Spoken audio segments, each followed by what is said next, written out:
Shalom family, welcome back to the channel, Wake Up Jacob. To all my subscribers, I just want to say thank you. You are truly the reason I continue to make these videos and go deeper into the Word. And to anyone new watching, welcome home.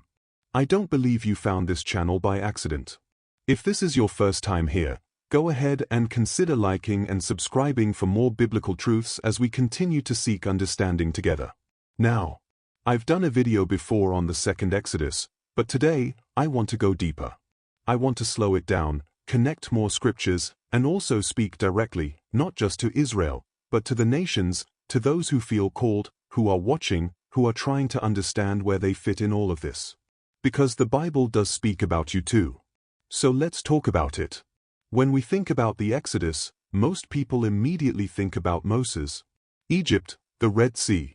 But what many don't realize is that the Bible actually speaks about another Exodus, one that will be so great, it will overshadow the first. In the book of Jeremiah, chapter 16, verses 14 and 15, it says, "Therefore, behold, the days come, saith Yahuwah, that it shall no more be said, Yahuwah liveth, that brought up the children of Israel out of the land of Egypt. But, Yahuwah liveth, that brought up the children of Israel from the land of the north, and from all the lands whither he had driven them." Do you hear that? Not just Egypt, but from all lands. This is global. This is scattered people being gathered again by the Most High himself. And then Isaiah confirms it in chapter 11 verse 11. "And it shall come to pass in that day, that the Most High shall set his hand again the second time to recover the remnant of his people." The second time. So this isn't something we're guessing about, this is written. But here's something we really have to understand. Before restoration, comes separation. A lot of people think when the Most High gathers his people, that's it, everything is good from there. But that's not what the scriptures show us. In Ezekiel chapter 20, starting at verse 34, it says, "And I will bring you out from the people, and will gather you out of the countries wherein ye are scattered, and I will bring you into the wilderness of the people, and there will I plead with you face to face as I pleaded with your fathers in the wilderness of the land of Egypt." That word plead right there. It's not begging. It means to judge, to correct, to deal with.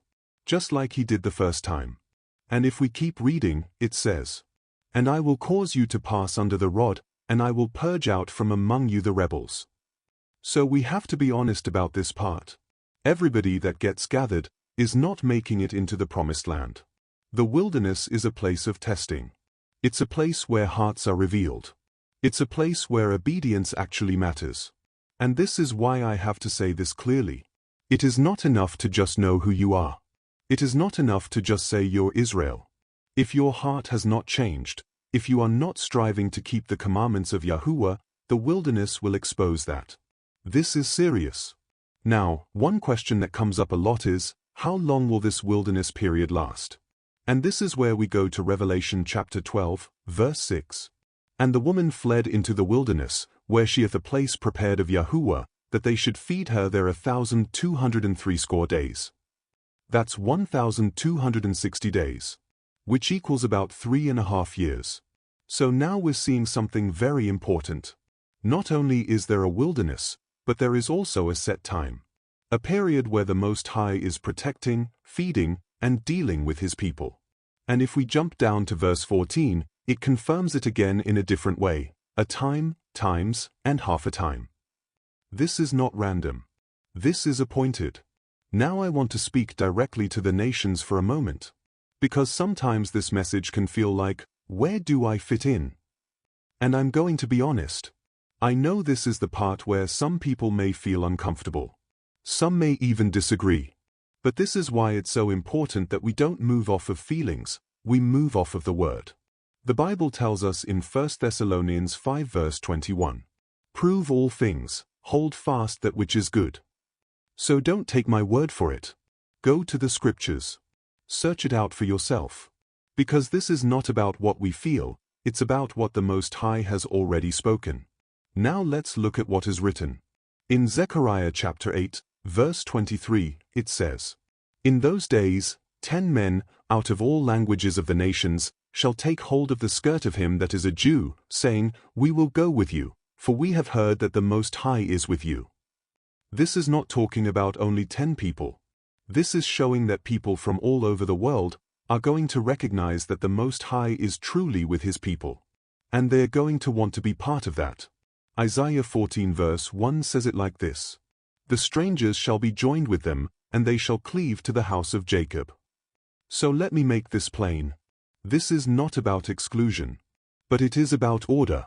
And again, don't take my word for it. Go read it. Pray on it. Study it. Because at the end of the day, truth is not based on what we were taught growing up. Truth is not based on what makes us comfortable. Truth is what the word says. The invitation is there, but alignment is required. You can't cleave to the people of Yahuwah and reject the ways of Yahuwah. It doesn't work like that.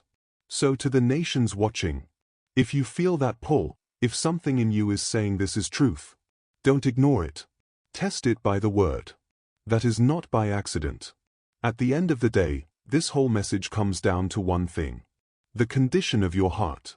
Because the wilderness is going to reveal everything. Who is willing to obey? Who is willing to change? Who is willing to truly walk with Yahuwah? And again, this is why we must be people who go back to the scriptures. Not opinions.